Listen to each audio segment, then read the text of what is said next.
ఒకడు బ్రతికిన దినములలో, సీరియస్గా వినాలి మాట, ఒకడు బ్రతికిన దినములలో సంతోషాన్ని రుచి చూడకుండా, ఆశీర్వాదాన్ని పొందుకోకుండా, కృపకు దూరమై, దేవునికి దూరమై, ఏదో తిని తాగి సుఖించి అనుభవించి లోకాన్ని జుర్రుకొని పాపపు పొడిలో నిద్రపోయి ఒకడు అలాగ కన్ను మూసి సమాధి చేయబడితే వాడికంటే పడిపోయిన పెండమే మేలు.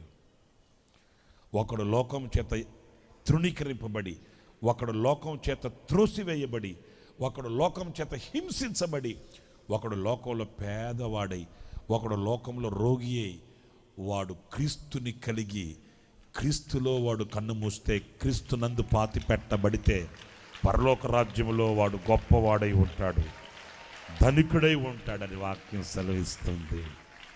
ప్రియులారా, మన జీవిత దినములలో మన కడవరి స్థితిని మనం యోచించాలంట. నేను ఈ ఐశ్వర్యంతోనే తొలతోగాలి, లేకపోతే ఇలాగే అని కాదు.